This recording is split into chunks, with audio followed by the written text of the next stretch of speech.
Allahumma salli wa sallim ala sayyidina Muhammadin wa ala alihi wa sahbihi ajma'in. Diceritakan sebuah kisah seorang ulama yang sangat alim. Beliau mempunyai murid berjumlah 6.000. Semuanya bisa berjungkir balik di atas awan, bisa terbang ke sana kemari di atas awan. Nama beliau adalah Barsisa. Dengan ibadat yang sangat banyak, dengan ilmu yang berlimpah, sehingga namanya terkenal di langit. Oleh para malaikat merasa ujub, merasa heran terhadap ibadat yang ia kerjakan. Sehingga dalam saat mereka memuji akan Syekh Barsisa, suatu ketika Allah Subhanahu wa taala berfirman, "Wahai malaikat, kalian memuji Barsisa karena kalian tidak tahu bagaimana akan jadinya. Sesungguhnya aku tahu dia akan mati dalam keadaan kafir, akan mati dalam keadaan tidak dengan iman. Wal'iyadzubillah." Lalu pernyataan tersebut didengar oleh iblis. Maka dengan itu iblis termotivasi, iblis merasa semangat untuk menggoda Syekh Barsisa ini. Maka datanglah iblis pada satu ketika ke tempat peribadatan Syekh Barsisa.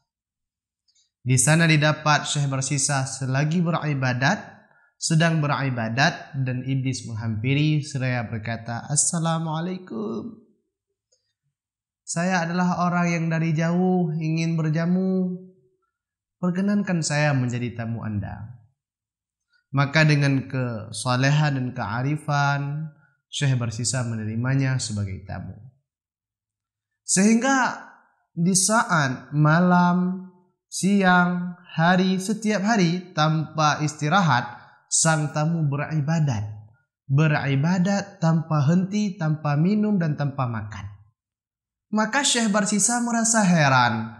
Syekh Barsisa merasa terkagum dengan tamu tadi, sehingga ia bertanya dan mengatakan, "Wahai tamuku, engkau kulihat dari hari pertama kamu di sini hingga pada hari ini kamu selalu beribadat tanpa makan dan tanpa minum." Syekh Barsisa nggak tahu kalau tamu tersebut adalah iblis ternyata. Tanpa makan dan tanpa minum engkau beribadat 3 hari 3 malam tak berhenti-henti. Sedangkan aku sudah 220 tahun ku ibadat, namun aku belum mampu untuk meninggalkan makan dan minum.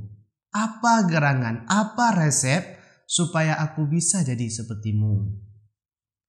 Maka dengan liciknya iblis berkata, "Wahai Syekh, ketahuilah, aku dulu seorang pendosa. Aku dulu seorang pendosa yang sangat-sangat banyak dosa kepada Tuhan. Sehingga pada satu hari aku bertaubat dan Allah menerima taubatku dan aku mendapatkan nikmatnya dalam beribadat. Jika engkau mau sepertiku, laksanakanlah sebuah dosa, kemudian engkau bertaubat, karena Allah Maha mengampuni." Iblis berkata yang demikian. Maka Syekh Barsisa tergiur dengan kata-kata iblis, hingga ia bertanya kemudian, "Wahai tamuku, kalau demikian dosa apa yang harus kuperbuat?" Maka iblis menjawab, "Berbuatlah engkau akan zina, atau membunuhlah kamu, atau minumlah arak." Sehingga Syekh Barsisa merasa ragu. Namun diyakinkan oleh iblis bahwa memang demikian. Kamu harus melaksanakan sebuah dosa, kemudian kamu bertaubat, Allah menerima taubatmu, dan engkau akan mendapatkan nikmatnya dalam ibadat. Maka engkau akan beribadat tanpa henti, tanpa makan dan tanpa minum. Lalu Syekh Barsisa mengikuti arahan daripada iblis atau tamunya tadi, sehingga ia pergi ke sebuah toko. Karena di saat ditimbang-timbang, kalau membunuh dosanya gede, Kalau berzina dosanya juga gede. Terus kalau minum arak kayaknya ini nggak terlalu gede. Maka Syekh Barsisa pergilah ke sebuah kedai. Di sana didapatkan seorang wanita yang sedang berjualan miras, air keras, air yang dapat memabukkan. Maka Syekh Barsisa meminum daripada air yang memabukkan tadi. Selesainya diminum, dilihatnya seorang wanita yang sangat cantik sedang menjaga toko. Lalu bernafsulah Syekh Barsisa sehingga berzina dengan wanita tadi. Setelah berzina, Syekh Barsisa merasa takut akan perbuatannya. Ia takut akan dilaporkan perbuatannya kepada orang lain sehingga nama baiknya akan tercoreng. Maka ia membunuh wanita tadi. Rupanya air memabukkan sudah ia minum, seseorang sudah dia bunuh, dan juga ia sudah berzina dengan seorang wanita.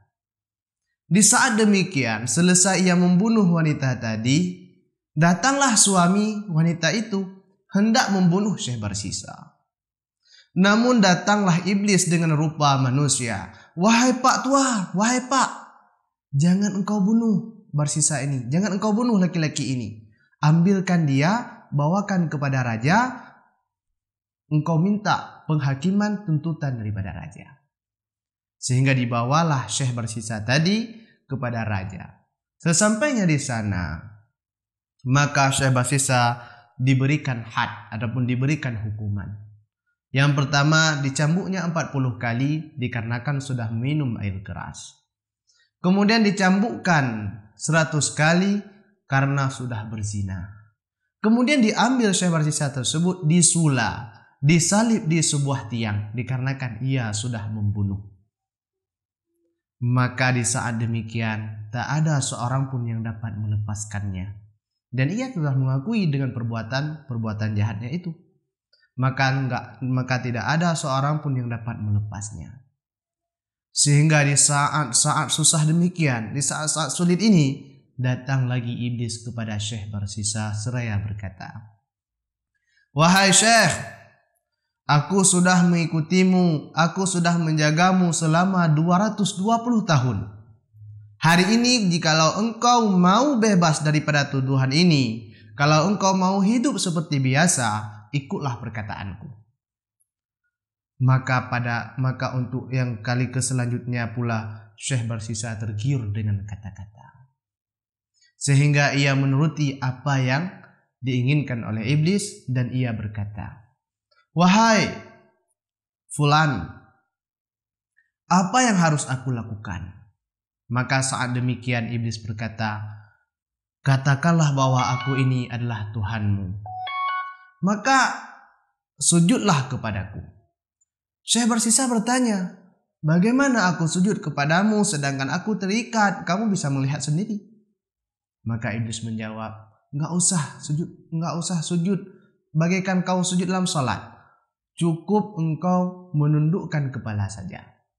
Maka di saat demikian Syekh Barsisa pun menundukkan kepala sebagai tanda patuh kepada iblis, dan kemudian ia mati dalam keadaan tak selamat iman. Na'udzubillah, tsumma na'udzubillah.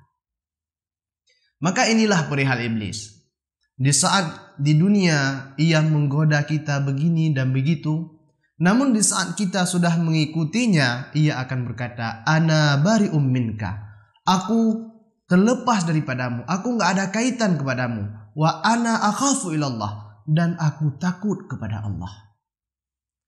Maka marilah sama-sama kita berjuang supaya tidak tergiur dengan kata-kata iblis, supaya kita selamat daripada iblis dan menjadi iman kita selamat di dunia maupun di akhirat. Marilah kita mengambil hikmah daripada cerita Syekh Barsisa ini. Mudah-mudahan terpelajar bagi saya sendiri dan bagi seluruh umat manusia. Sekian, wassalam.